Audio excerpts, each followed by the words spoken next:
Dara Koll was halfway through her third capstan when the alarms began to wail. The diplomatic quarters of the Galactic Capital weren't supposed to have alarms. That was rather the point of diplomacy. "What fresh hell is this?" she muttered, tapping her neural interface to silence the screaming in her head. The emergency notification pulsed red against her field of vision, unidentified fleet approaching capital space. Diplomatic presence requested immediately. Perfect. 6 standard rotations without sleep, and now this. She gulped down the rest of her capstan and grabbed her formal diplomatic sash from where it hung, slightly crooked, on her office wall. Whatever was happening, it apparently required her to look official. By the time Dara reached the central observatory, Ambassador Nix was already there, looking as immaculate as ever despite the hour. His gelatinous form shimmered with anxiety colors, rapid pulses of yellow and green that suggested extreme agitation. "Call. Finally. We have a situation that requires your particular expertise." Dara suppressed an eye roll. Her particular expertise was being human, or at least mostly human. The Galactic Confederacy had exactly 3.5 humans in diplomatic service, and she was the only one currently stationed at the capital. "What's coming in, Ambassador? Pirates? Trade delegation? Religious pilgrimage?" Nix's outer membrane rippled. "None of the above. They appear to be colony ships." "Colony ships?" Dara blinked. "Nobody colonizes anymore. The expansion treaties prohibited unilateral colonization 3 centuries ago." "Yes, which is why this is highly irregular," Nix said, his colors shifting to a deeper blue. "These vessels bear markings consistent with Earth's pre-treaty colonial authority. They're using communication protocols that haven't been standard for at least 200 years. Dara pushed past a cluster of agitated diplomats to the primary viewing station. The holographic display showed a fleet of massive ships, battered and patched, their hulls bearing the unmistakable Earth Colonial Authority insignia, a stylized planet with radiating lines, meant to represent humanity's reach into the stars. "Oh shit," she whispered. "The Lost Flotilla." The Lost Flotilla wasn't just historical footnote, it was a cultural wound, a point of shame in Earth's spotty colonial history. 27 colony ships, loaded with thousands of settlers, had departed for the Sagittarius Arm in 2187. And they had simply vanished. The working theory was that they'd encountered some spatial anomaly or hostile species. The incident had led directly to the establishment of the expansion treaties that now governed all interstellar travel. "They've been out there all this time?" she asked, more to herself than to Nix. "Apparently so," the ambassador replied. "And they're requesting permission to dock." "Permission denied," barked General Thrix, the head of Galactic Security. The insectoid officer clicked his mandibles together in clear agitation. "Our scans indicate unusual energy signatures. They're armed." "Armed?" Dara frowned. "Colony ships wouldn't have significant weaponry." "These do," Thrix insisted. "Either they've modified their vessels extensively, or they had weapons systems we didn't know about from the beginning." A voice crackled over the comm system, rough and heavily accented, but unmistakably human. "This is Captain Elias Reed of the Earth Colonial Vessel Horizon. We request immediate diplomatic asylum and safe harbor for our fleet. We come in peace but will defend ourselves if necessary." Dara felt a chill run down her spine. The voice had the distinctive cadence of someone using outdated translation software, slightly mechanical, with odd pauses between phrases. Ambassador Nix gestured toward her. "You're up, Koll. Talk to them." "Me? Shouldn't we wait for a senior diplomatic?" "You're the only human diplomat here," Nix interrupted. "And General Thrix is 10 seconds away from ordering a defensive strike. Do you want that blood on your hands?" "Shit." Dara straightened her sash and approached the communication station. "Open a channel," she instructed the technician. She took a deep breath. "Captain Reed, this is Diplomatic Attaché Dara Koll of the Galactic Confederacy. Your arrival is unexpected.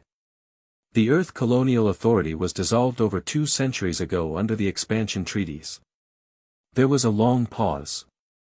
2 centuries. The voice sounded genuinely shocked. That complicates things.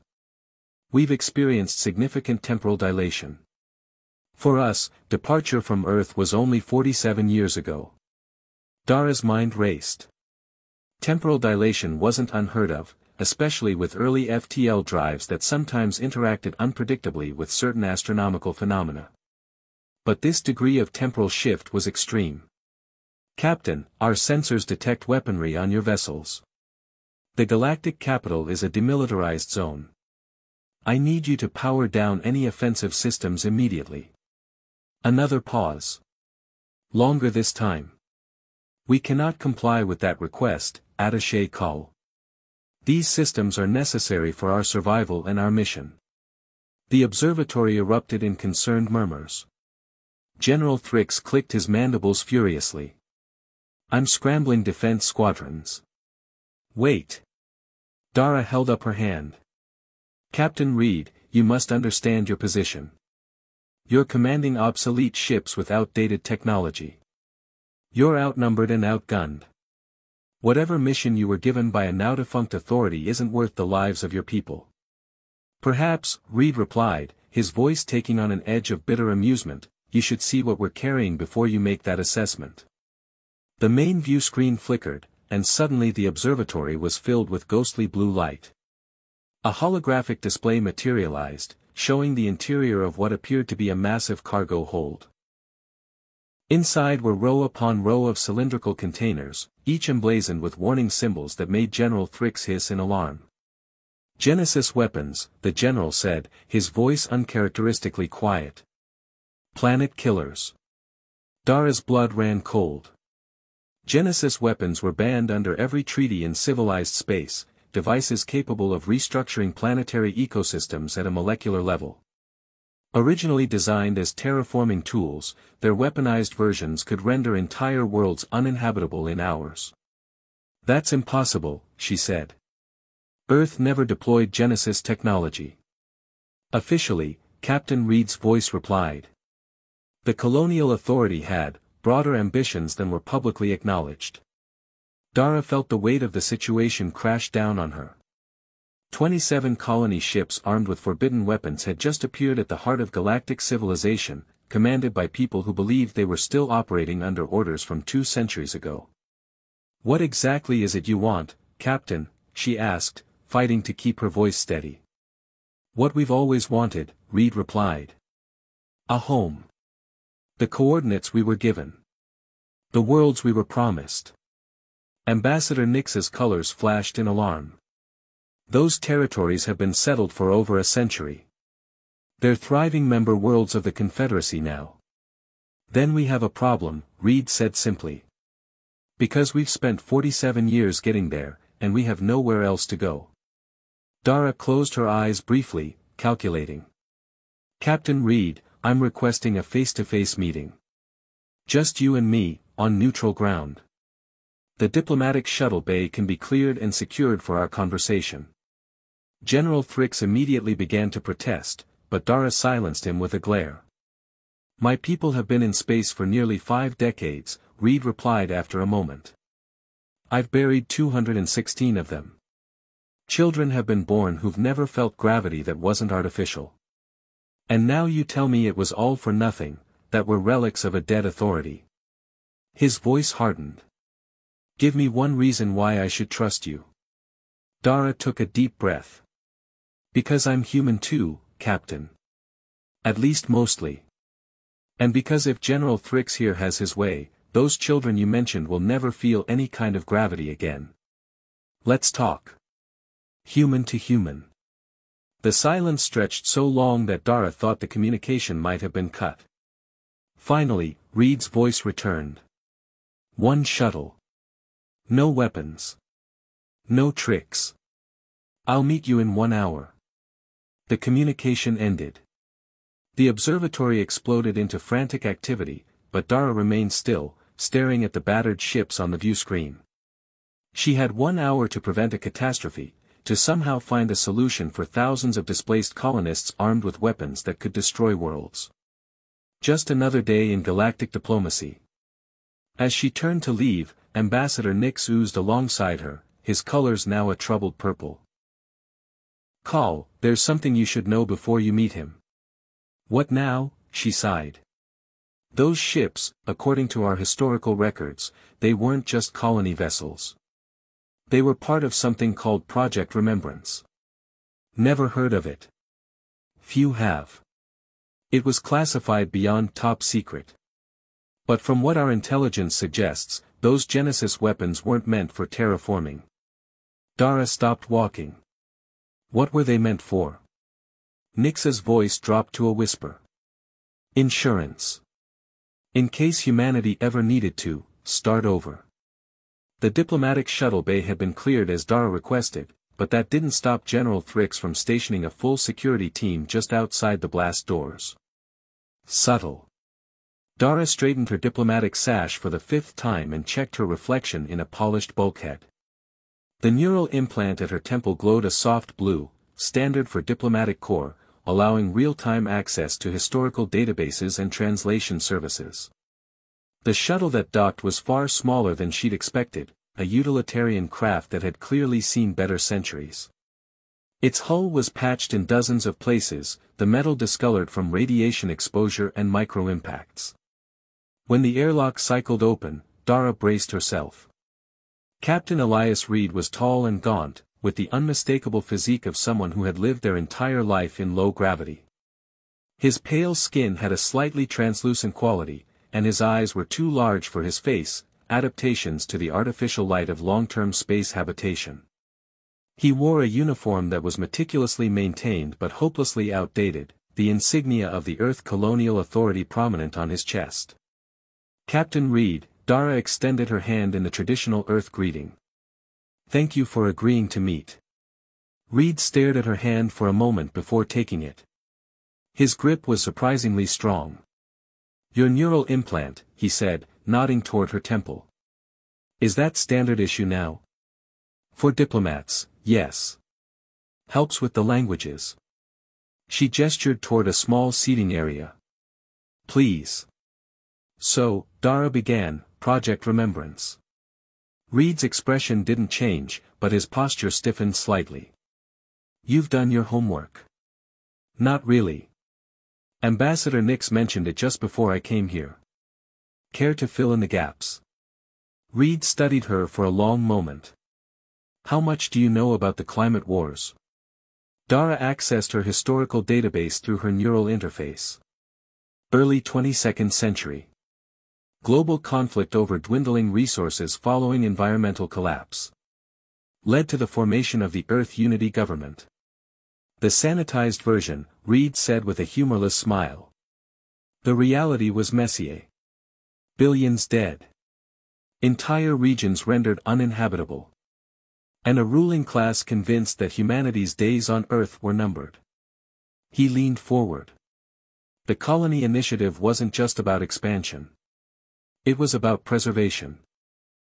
27 ships, each carrying a cross-section of human culture, technology, and genetic diversity. And yes, the means to reshape worlds if necessary. The Genesis weapons, Dara supplied. "We don't call them weapons," Reed corrected. "They're restoration systems. Tools designed to quickly establish habitable ecosystems. By destroying whatever's already there." Reed's eyes hardened. The worlds we were sent to colonize were uninhabited. At least, they were supposed to be. Dara accessed her neural interface again, pulling up data on the coordinates Reed had mentioned earlier. Those systems are now home to over a dozen sentient species and billions of lives.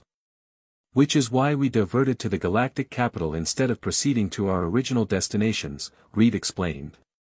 We intercepted enough communications to realize things had changed. We need new directives. Dara blinked in surprise. "Wait, you're not demanding your original colony worlds?" "We're not monsters," Reed said quietly. "Just people who've been adrift for too long. For the first time since the alarms had sounded, Dara felt a glimmer of hope. Maybe this wasn't going to end in catastrophe after all. Then let's discuss alternatives, she began, but was interrupted by a blaring alarm. Reed was immediately on his feet. What's happening? Dara frantically checked her neural interface. Damn it!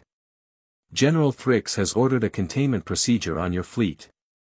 Through the viewport, Dara could see security vessels surrounding the colony ships, their energy projectors powering up. One of the smaller colony vessels fired what appeared to be a warning shot, an outdated plasma burst that dissipated harmlessly against the security ship's shields. But it was enough. The security vessels responded with targeted suppression beams, designed to disable weapons systems. On modern ships, this would cause minimal damage. On these ancient vessels, with their outdated shielding and jury-rigged systems. No! Reed shouted as one of the smaller colony ships began to list, its propulsion systems failing under the assault. They have families aboard. Children. Dara's fingers flew across the communication panel. General Thrix, cease fire immediately. This is a diplomatic negotiation in progress. The negotiation ended when they fired on Confederacy vessels, came Thrix's cold reply. Stand down, Attaché Koll. Reed's face had gone deathly pale. If those ships fall into the capital's gravity well. I know. Dara made a split-second decision. Captain, those restoration systems of yours. Can they be modified? Used defensively? Reed's eyes widened as he caught her meaning. Theoretically, yes. They're designed to manipulate molecular structures. Reed pulled out an ancient communication device and barked a series of commands into it. Moments later, the largest colony ship's cargo bay doors began to open. A pulse of brilliant blue-white energy erupted from the colony ship, expanding in a perfect sphere. It wasn't directed at the security vessels, instead, it enveloped a small, uninhabited maintenance satellite in near orbit. The effect was immediate and astonishing. The satellite's metallic structure began to change, reconfiguring at a molecular level. Within seconds, its cold metal surface was covered with a thin film of what looked like organic material. The first stage of ecological reformation, Reed explained. Creating a substrate for biological growth. The security vessels had frozen in position, their weapons powered down. On the communication channel, General Thrix was uncharacteristically silent. Now, Reed said quietly, perhaps we can negotiate properly. 6 hours later, Dara stood before the full Galactic Council, her diplomatic sash feeling particularly heavy across her shoulder. The situation has been contained, she reported. The colony fleet has been granted temporary orbit around the 7th moon, under surveillance but without aggressive measures. And the restoration systems? Ambassador Nix asked, his colors swirling with concern. Remain on their vessels, but with external monitoring systems in place. Dara took a deep breath. Council members, these people have been traveling for 47 years by their reckoning. They've lost everything, their world, their time, their purpose. And yet they chose to come here rather than blindly following outdated orders that would have led to conflict. They're dangerous, General Thrix insisted. Those systems could devastate the capital if deployed offensively. Any advanced technology can be weaponized, Dara countered. The question is intent. She activated a holographic display showing a star system near the edge of Confederacy space. This is the Helio system.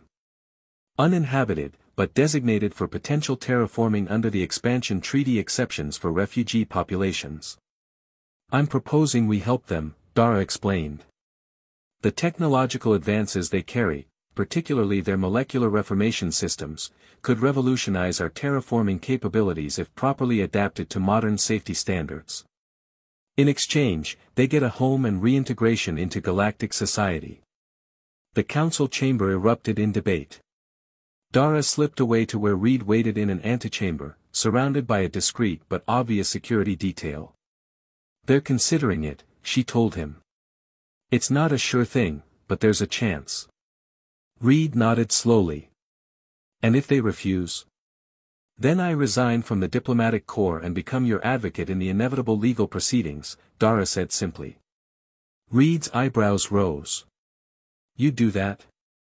For strangers who showed up with planet-killing technology. For people who were used, Dara corrected.